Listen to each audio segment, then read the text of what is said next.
So excited to have Mr. Corduroy Brown from West Virginia here to come hang out with us. Everybody in the chat, give a big Americana Addicts to Mr. Corduroy Brown himself. Man, so Hey, glad y'all. to have you on the channel, man. What's So going glad to on? be here. We are chilling in West Virginia, Huntington, West Virginia, to be exact, and talking to y'all. It was a cool intro there. I think it's cool that as men, we do have a lot of growing to do. We have a lot of listening to do, and I think we can definitely make a difference in a lot of the ways that you guys have mentioned. That's awesome.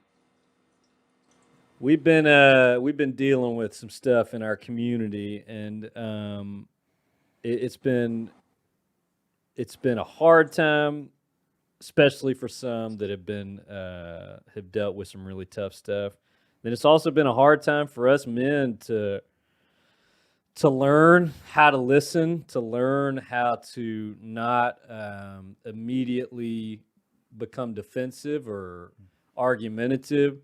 I think it's been a tough process for us, but also a really rewarding process. We can get into that later, man. But dude, thank you so much for coming and hanging out with us. We've checked out your music, and what I love about your music is you have like a rock and such a good vibe to your music, but you're also talking about big boy and big girl stuff, in which we want to get straight into hearing all about that. But why don't you just tell us a little bit about yourself? Your story is so powerful with what happened to you with your health recently. I just want you to just give us the little spiel on who you are and what you got going on these days.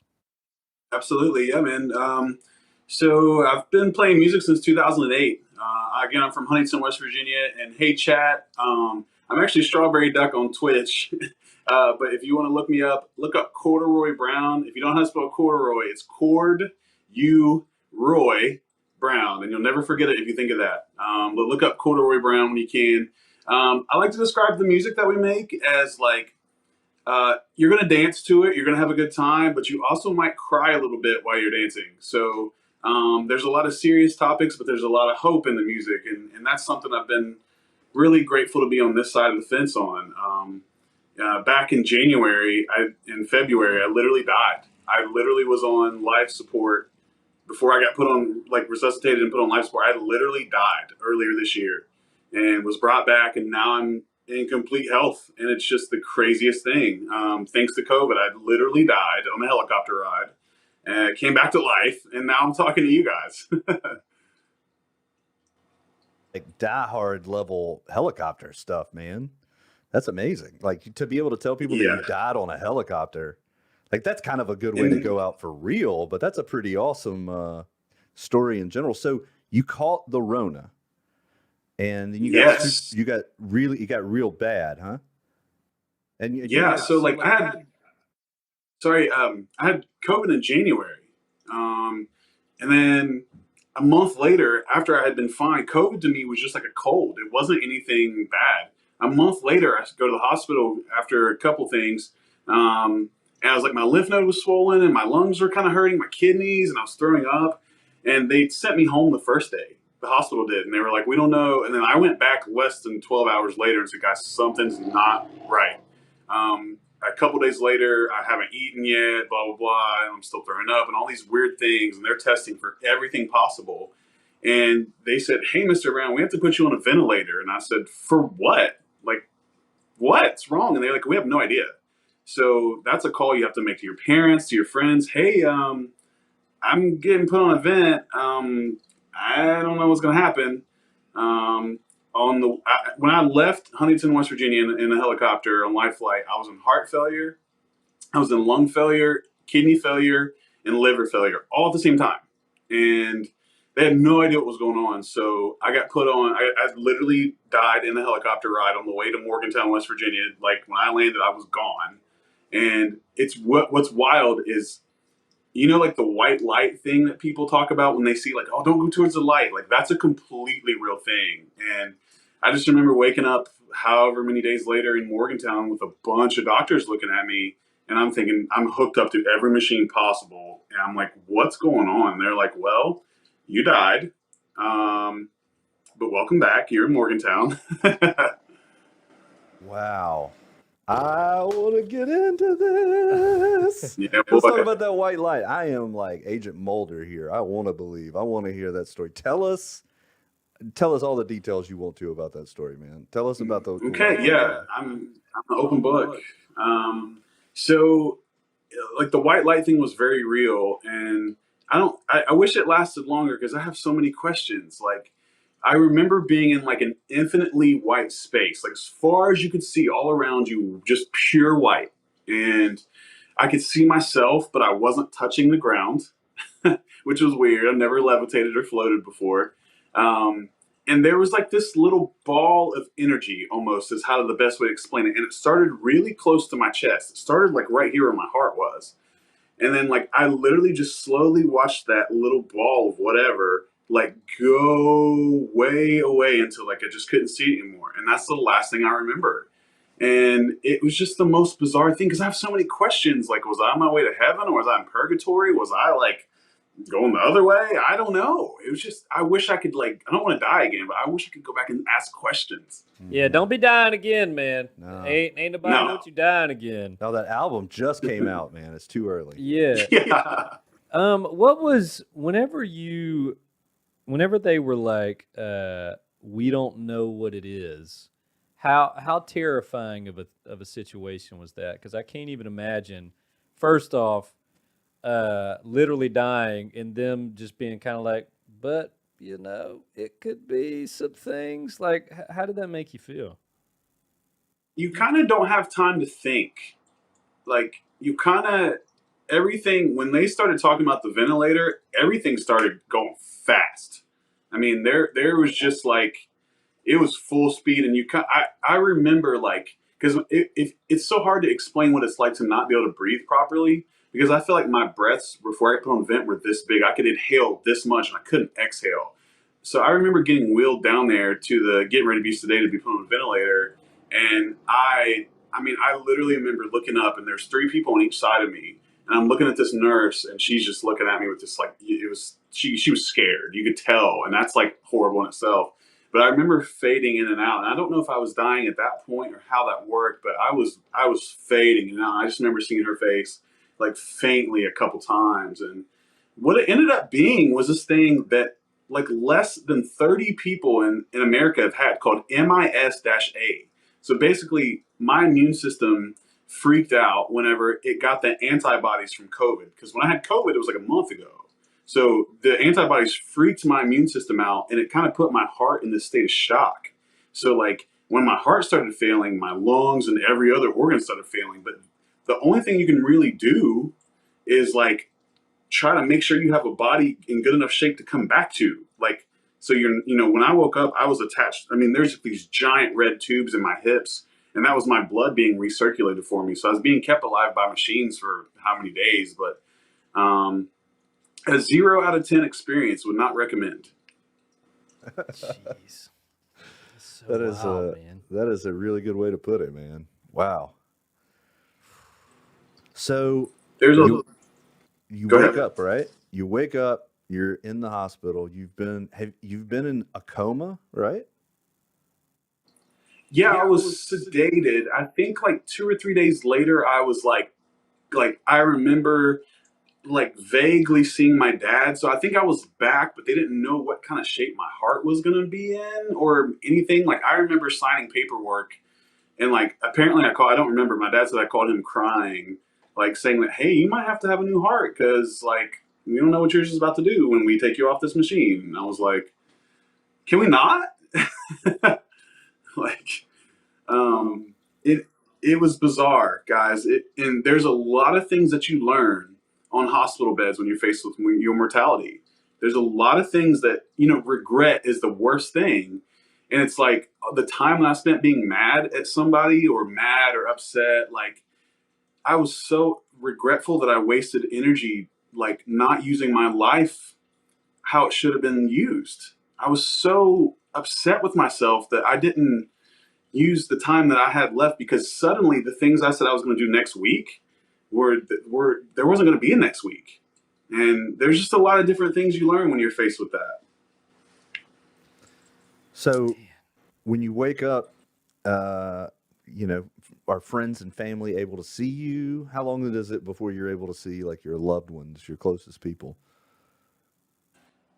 We were allowed one visitor in the room, so like the first few days I don't remember like hardly anything, but like my mom sent me pictures of me hooked up to these machines just lifeless, and that will chill you. That will chill you out bad.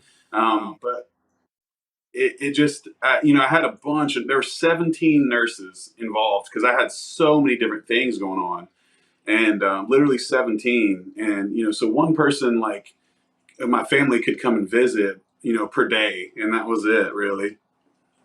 Man. So, it's going to be always so difficult to talk about anything else that because everything else that we might want to talk about feels like compared to that experience must be so small, in which that gives such a great perspective, you know, because man, we stress so much about music or about so many things. So, as a musician and as a songwriter, how has that transformed the way that you view music, the way that you view a music career, maybe? What is that changed in how you look at this thing of creating music? Yeah, I mean, it it brings urgency almost, because like what mattered most was like I've told this a lot, but what mattered most was like not what you had or the car, or the job, or whatever. It was like, did you like violently pursue the things that you love, and did you do things half-assed, and did you do like did you provide love to yourself and to other people? Like I have a couple like answers for that question. One of the craziest things that happened was there's a song on the album called "Better on the Ground," and I remember texting my friend Jeffrey when I kind of came to, and it was like kind of gibberish, but it was like a real panicky text. Like when he's the guy that recorded the album, and I had been asking him for like months, so like, dude, will you be on a song with me? Come on, man, because the album's full of features. And he was like, no, you know, I just like staying low key. And so I'm texting him all these things like, dude, we got to do better while we're here. We got to like stop picking fights with things that don't need our attention. We got to use the energy. And like, I'm not joking when I say this. I texted him this stuff he had already written like 3 days ago when I was dead. A song for me, mixed, mastered, everything, a whole full production song that had word for word what I texted him, like lyric wise. The words that I woke up from the dead to text Jeffrey, he had already written a song with those words. And I was just like, holy freaking hell, what is going on? Like, then on top of that, like we'd had the album almost done. And like Arlo McKinley, who you guys know, like me and Arlo are good friends, and he's on the album in a song called Secret War. He was texting our friend Josh and was like, put the song out now. We're going to put it on the label. We're going to do this. And everyone was like, hold on. Like, we think there's some good news. And like, you know, it makes like, there's so much like, I don't want to say selfishness, but like people don't want to share music and don't want to do things together. They don't want to share the wealth. But like my album is literally like, I want as many people touching this, and I want to experience this with so many people. So I think with the music and just life, like I just want to live. Like life is for living. What else is there to do? Like live. What is that? Was the question rhetorical? What else is there to do? Yeah. I can't think of anything better. I haven't tried much else. You're the only one with experience in this area, dude. You got to Um, tell us. so I'm interested to know. So obviously you're thinking like, all right, I've got this one life to live. I'm gonna make this record with that perspective. What were some specific things about how you made it? Obviously, you've talked about collaboration with people. What were some big priorities for you on this record? What were some like you almost died and you're like, I'm going to do this record the way I want to. What were some specific things that you decided were how you believe that you should make records, or what were the priorities for you? One is collaboration. I wanted, like, the album is called Let Me Know. And the reason it's called Let Me Know is because so many people in my life have always said that to me and like genuinely meant it. And it's something that probably everyone in the chat has said to somebody. You guys have said it. Everyone has said the phrase "Let me know," but like think about how genuine that is. I wanted so many people on the album. Like my mom is on the album. Like she calls us and leaves me and my brother's voicemails for our birthdays every year, and that's on the album. There's a part of the album that focuses. A lot of the album focuses mainly on mental health and like getting better and the struggles I've had with it in the past. And there's literally a part where you can hear the elevator of me going to therapy. And if you're from Huntington, West Virginia, it's a very specific elevator sound that it's like a muffled, the guy says like elevator up, but it's like muffled and you know exactly where that building is in Huntington, West Virginia. But just collaboration. And I wanted it to be real life. I wanted it to be like, I wanted those interludes of just, voicemails and me going to therapy and me just like, I wanted it to be transparent. I think that's the most important thing. Like I wanted to believe every word I said in this album. I didn't want to leave any fluff anywhere. Yeah, so me being a person who, so I'm 36, and today I just had my first ever therapy session. And Ah, man, how ridiculous is that? First off, I'm 36, and that's a whole different thing. But it's been funny on this channel because I've tried to reach out to therapists, and either they won't call me back or they won't email me back. And I finally got to go to a therapy session today. And man, I get it. There's two things that I learned from therapy today. One, I got a lot of shit I need to work on. Like I started just saying all the things that I need to work on, and it was just like, I guess I hadn't talked about it, and I started listing it, and I was like, man, I'm messed up. Like I've got to get some help.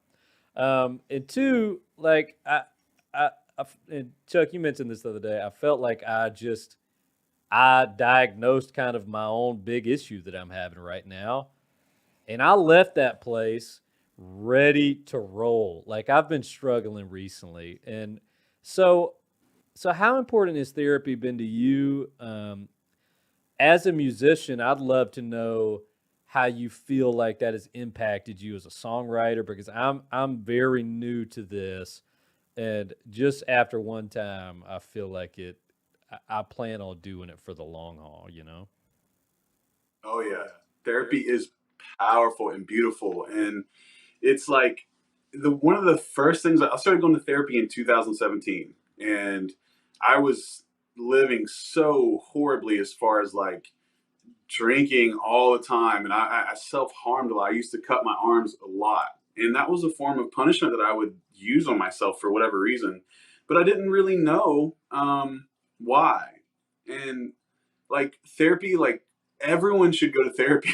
Like it doesn't mean you're crazy and anything like that. Like therapy has helped me live and function and just exist in the right space. Like I don't want to end my life anymore, and I feel like one of the things I learned more than anything, and it was came off that feeling that you kind of had, where you feel like you can run you can run 10 miles, you can take on an army when you leave therapy. It's so good. Like I call my friends like every time, but like when we have when you have mental illness of any kind, it starts with like a chemical imbalance, and then those chemicals affect your thoughts, and those thoughts affect your actions, and your thoughts and those actions affect like become habits basically. So like if you can break that cycle, therapy can get you to start breaking and creating new good habits. Like I never realized why I was cutting my wrist so much. I was doing that weekly at some point in my life, and my therapist was like, this is the only thing you can control when you feel out of control. This is your pressure relief valve.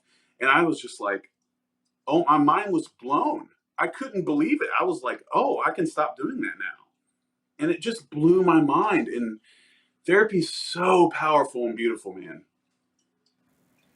I am also a big believer in therapy. I've been going with a new therapist for a couple weeks. How else? You talked a little bit about self harm. How else specifically does it kind of manifest? Like for example, when I get depressed, like I can't do anything. The Same. spark to do anything, like Yeah.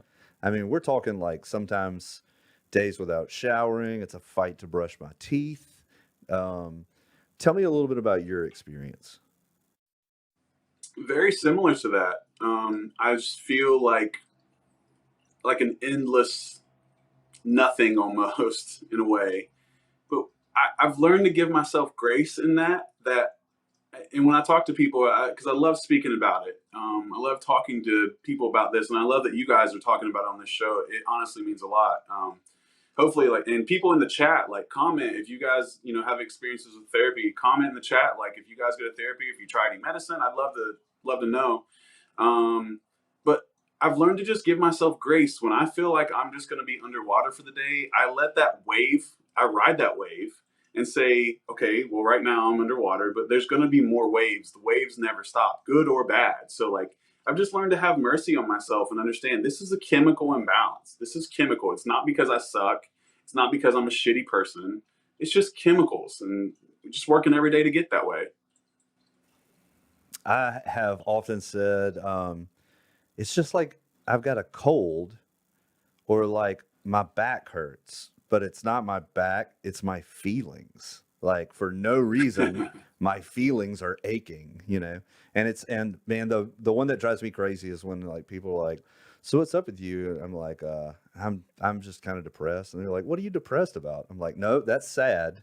You're thinking of sad. I'm not sad. I'm depressed. It's a different state of Hmm. being.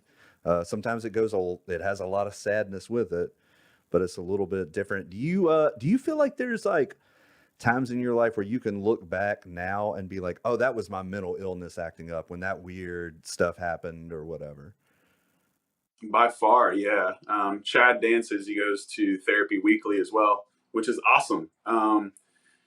Yeah, there's so many times where like I lived recklessly, and I mean recklessly by like even like just with alcohol and like not caring like what happened or like just I I don't know. I mean like there's so many times where now I'm looking back and being like, dude, I was just reckless. Like I for the first time since like last year, I can comfortably say this since last year. Like I've been living my life understanding that I have more to live instead of living it like, oh, I'm just gonna kill myself or die one day. It doesn't matter what I do. Like I'm making changes to like positively affect my future so that like I can live more instead of like looking at it as like I'm just gonna kill myself. It doesn't matter. What do you have issues with like suicidal ideations or thoughts of suicide that like creep in, and how do you combat, or how have you historically, I know you have a very different perspective, but what's your philosophy on this? What's your game plan? Mm, I mean, sometimes they sneak back in. I think that I've got it to a point where I realize how valued I am on the earth by not only just a lot of people around here, but just in my mind. Like, you know, I literally got as close to, I mean, I literally died. I mean, so I feel like God in that instance was like, he called my bluff. And that's one of the lyrics to that song that Jeffrey wrote whenever I was out. I texted him as soon as I woke up and was like, dude, I think God just called my bluff. He's going to say, you really don't want to die. Let me show you. I'm going to take you this close. And I don't, I just feel like I have purpose again. And not just because of that, but just like, I don't know. I mean, all these things are going to sneak back in. It's kind of like a car that you drive for a long time. Like you got to get the oil changed, and occasionally you have to change the tires, and like there's going to be a blinker out, and like these things are going to pop back up. But you got to tackle them. You got to face them head on. You got to start like that's what therapy has helped me. It's like, okay, you realize this is a trend that you used to do all the time. Now here's how we tackle that. Let's go. Let's get to work. Don't sit in your apartment alone. Go out. Go to your parents' house. Go to your friend's house. There's a million people that would rather talk to you about your problems than see your funeral. And Yeah. there's so many good comments in chat right now. Andrea says people are much more able to understand and give grace to others for physical issues, but not mental health issues. That's something that needs to change. Mindra says mental illness can affect your focus and your energy, just to name a few. So it can definitely require some time off for rest and self care, just like the flu. By the way, folks in the chat, like if you have any questions, we'll ask any questions that you might have Yeah, fire up your question machine, folks. as We're well. glad to pass them on. I just like I read this in your interview, and it's in an interview somewhere, and it's one of my favorite things. I also believe everybody should be in therapy. Like, you don't have to have major disruptive issues. Everybody can benefit from therapy. I believe it too. Hard. Like it's the most powerful thing you can do.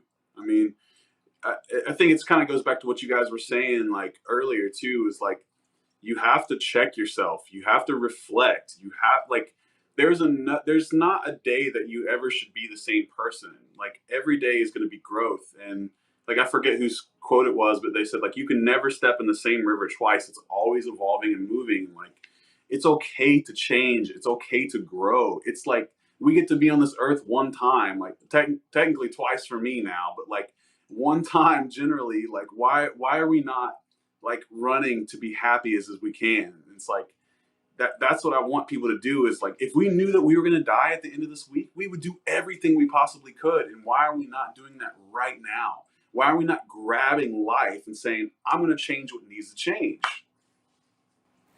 Yeah, man, for sure. Yeah. Absolutely. Hey, what do you think about maybe playing a song for us? Yeah, I'm down if you guys are down. Yeah, Come man. on now. Let's do it. All right. It's my favorite part of the So interviews. this song is called Leave It To Me. And like I said, I'm Corduroy Brown from Huntington, West Virginia. If you want to look up Corduroy Brown on Facebook, Instagram, and YouTube, we're getting ready to put out a music video. We put out a album in August, and this song is on it called Leave It To Me. Corduroy Brown, look it up. There might be some days that I don't think. Maybe some days I don't feel a thing. I'm probably out here with everyone, with my head up in the clouds, and me and mine to go without. And what if someday I'll have enough? Maybe someday I'll see it off. I'll still be out here in a drought. What if I never dodged a bullet that I swore would take me out?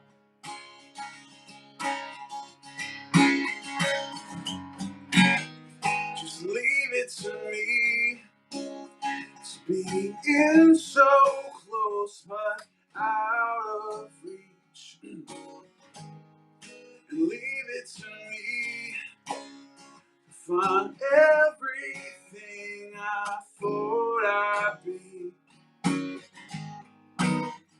Now all intentions seem so bad. Each one I know is left unsaid. My suspicions would drive me mad, but like a map that has been traced, send it off to be erased.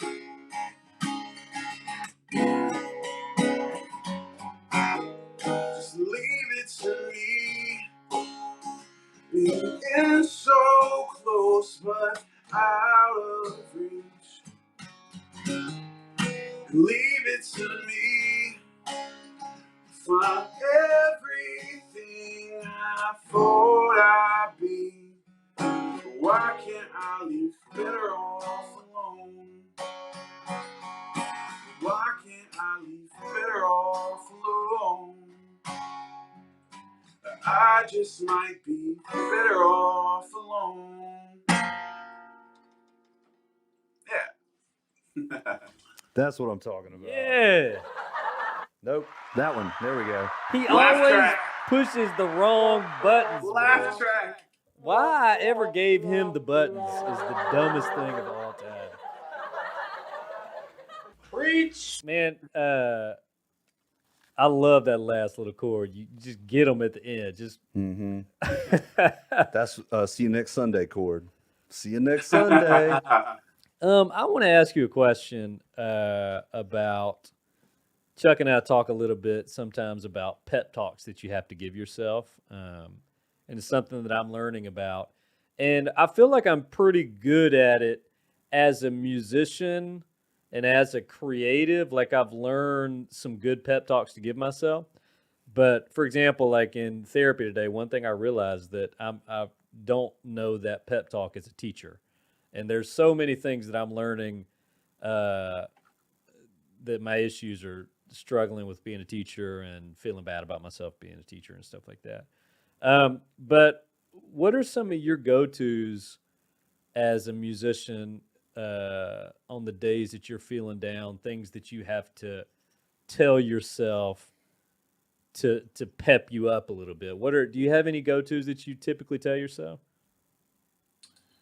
I think so. I don't know that I do them like audibly or, I'm actually in a relationship right now with this girl who's like all about. It's interesting you bring it up because she's all about like positive reinforcement, positive self talk, and I've never really bought into it until recently. And it's like it's not like oh, I have to go do this. It's like, hey, I get to do this. Like I get to come and be on your guys' Twitch. Like I get to come do this. It's like it's not like, oh man, I have to go do this thing later. I have to go to work. Like I get to go to work. Like, and what are we gonna do about it? Like, are we just gonna let it slip by? Like, I don't know. I mean, I think that's more of an idea instead of like maybe a pep talk. But it's like when I start shifting those around, instead of saying like, oh, I have to go do that. It's like, oh no, I get to do this later. Check this out. Like you should be excited about that. Yeah, I'm the king of pep talks. I'm like awesome at giving myself pep talks and everybody else pep talks. It's great though because like when I give them to other people, they believe them, so they work so well. I've gotten to know myself too well though. Oh man, we're not even gonna get to ask questions out Yeah, I was loud. just about to My say. man's just like up in the chat. Why don't you let us know? Could you answer that from Chad? Why do you prefer a full band over playing by yourself?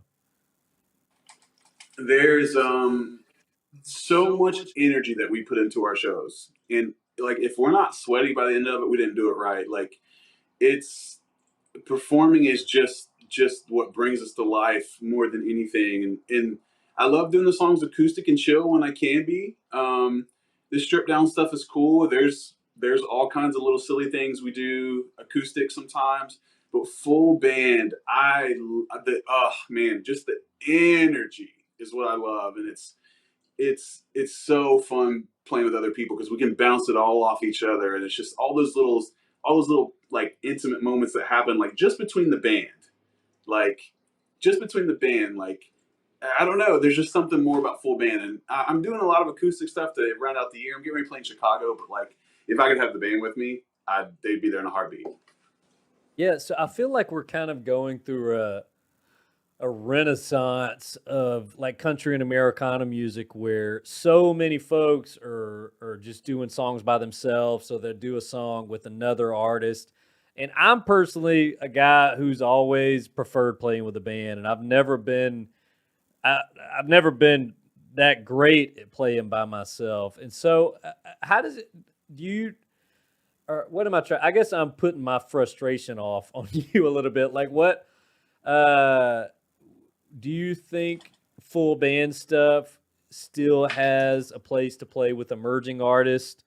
Do you feel like that's something that you can only do once you have a following? Like, what do you plan on doing with the full band vibe?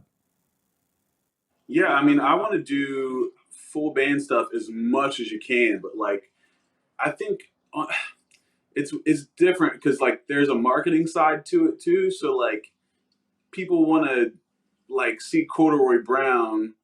So like, I don't know how to explain that. Like I think you have to be flexible. And I don't know how to answer that without sounding weird. I guess like you have to be flexible. Like I'd love to do as much full band stuff, but like generally bands are gonna say like if you're on a festival lineup, it's gonna just say Corduroy Brown. It's not gonna say like Corduroy Brown and the whatevers or the whatevers whatever. So like if it's up to me, I'm gonna have full band everywhere I go. But if it's something that requires acoustic, I'm just gonna go. I'm just gonna do that. I mean, Yeah, and it's such a fine. It's hard because like obviously we would always want to play with a band, but just with circumstances and with how difficult that can be, with how expensive it is to take a full band on the road or any of that kind of stuff. Um, So coming to Houston in 2022. Well, you got any tour plans coming up? What's going on with the concert stuff, man? Yeah, right now the only thing that's lined up for the rest of the year, minus a couple like online things, is we're playing in Chicago this weekend. It's a place called Low Res Brewing, and then there's a couple things around Huntington that's like some Christmas events where I'm gonna like guests, like MC and guests, whatever. But we're trying to make 2022 wild. So like we've been lining up some festivals in Kentucky and West Virginia and some like Northern Ohio stuff. But I would love to come to Texas. I would love to come out. That's out west to me. So like maybe not quite out west, but I would love to come out to Texas and play. I've only been to San Antonio before, and I would love to see more of Texas. Old LTD, the Texas Cyclone got a wreck for your band named Corduroy Brown and the Light Trippers. Just throwing it out there. I'll give you royalties if it sticks. Hey, so I got a few lightning round questions for you. Let me ask you this: Okay. What do you go by if somebody's just running into you? Do we say Corduroy? Do we call you Cord? What do we say when we're just calling you by your first namesies? So my first name's Alan. So a lot of people come and they call me either Alan or AB because my name's Alan Brown. A lot of people call me AB, but it's weird because like a lot of people call me Corduroy now, and it's just like, oh, that's me. Whoops. I'm supposed to answer to that. Same thing happens with me, man. It's so weird. My name is not. Oh, it's definitely Burt, right? Well, I frequently am talking to Siri, and I'm like, call Burt Buyler, and Siri's like, I don't have a phone number, only an email address. Some folks are asking, do you have a management team contact info? Just in case we know venues who might book. Is that on your social media pages? I am the sole manager at the moment. If I would love to get signed, that'd be wonderful. That's what I'm talking about. DIY. We DIY till we die, stick it man. to the Love man. it. Come on now. I love it. I love it too. Yeah, the best way, I mean, social media, just look up Corduroy Brown. I do have a website too. It's still getting some kinks worked out, but we just now got it live, corduroy-brown.com. But either way, like if you guys, I would love to talk to you guys like outside of the show. Anyone in chat, like please follow Corduroy Brown on Facebook and Instagram and YouTube. And that way, like I would love to like pick your guys' brains about like, hey, where's a good venue to play in Oklahoma or in Texas? So message me on Corduroy Brown's pages, and I would love to get with you guys and talk about where the heck to go so I can see you guys in 2022. You guys heard it here first. If you slip into those DMs, old Corduroy Brown might come to your favorite watering hole. Slide in my DMs, baby. I usually don't advocate for DM sliding, but this seems like a worthy cause. Seems like a cause. And, okay, look, dudes, Benjamin says Pacific Northwest is where you got to hit. Dude, we have become a fan of the Pacific Northwest country music scene over here at this channel. So, yeah, definitely look into PNW for sure, man. Yeah. Okay. Yeah, I was wondering what that meant because I was like, whoa, what is that?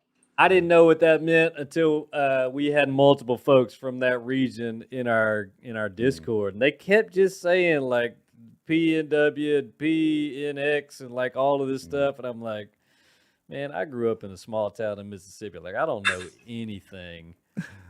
Yeah, and I also am frequently told that I should come up to the PNW, and my response is always that everybody knows I would never come back from there. You got LaPage here repping the West Coast too. Well, man, thank you so much for coming and hanging out with us. It's so refreshing to meet sweetheart dudes in the music industry, and you just seem to be such a good dude, man, and I only hope the best for you. There's anything that we can ever do to help, everybody, please go follow my man Corduroy in all of the places. You have a place here within our community where you are welcome anytime. And I hear we might have to play some Red Dead Redemption 2 one day. Oh, yes. We will do some Red Dead. Somebody needs to teach this fool how to ride a horse. I've been watching his Twitch streams, and this dude just, I mean, he's always, look, this man is always complaining about his wife's driving now that they're in the U.S. and that she can't adapt to the drive. And how? Oh, is this Spanish lady gonna kill me? How slow? Look, everything. man. Watch this man ride a horse on Red Dead and let him say Let me one just- more thing so to his there's wife. there's a reason. I got this new badass computer, and I was like, I've always been I've used a controller playing games, but I was like, man, I'm a PC gamer now. Like, I'm gonna use a keyboard and a mouse and all of this stuff. There you go. Oh, he's for real. And it was just a complete disaster. So I finally went and got like a $10 controller at Walmart the other night. But dude, let's play some Red Dead sometime, man. I'm all about it. Or as Burt likes to call it, dead. Yeah, just dying. Dead. I always die. Whatever the word for horsey side is what you're committing constantly. Oh man, but dude, again, thank you so much. If there's ever anything we can do for you, man, you got my contact. Reach out to me if you ever come anywhere near Mississippi in the Maricondo. Come hang out with us. Chuck, you got any final last words you want to say? Man, your album sounds great. I would recommend it highly to everybody. It has a big sound, but it's very spacious. It leaves a lot of space. I love the vibe of it. I feel like the songwriting is very easy to get into and not difficult to decode. And it just seems like heartfelt music and heartfelt lyric writing. And I've been vibing it all day. And so, man, I just got a lot of respect for that album. I want to shout it out and let you know that I'm a big fan of that. Thank you so much, man. And Americana people, Arlo McKinley is on the album, so give it a listen if you're into some Arlo McKinley. I know he was on your guys' show not too long ago, right? Yeah, Absolutely, man. Absolutely. All right, dude. We appreciate you coming on, man. Dude, my pleasure, guys. Thank you all. All right, buddy. All right. Have a great rest of your night. We'll see you soon, bud. All right, guys. Thank you. See you, man.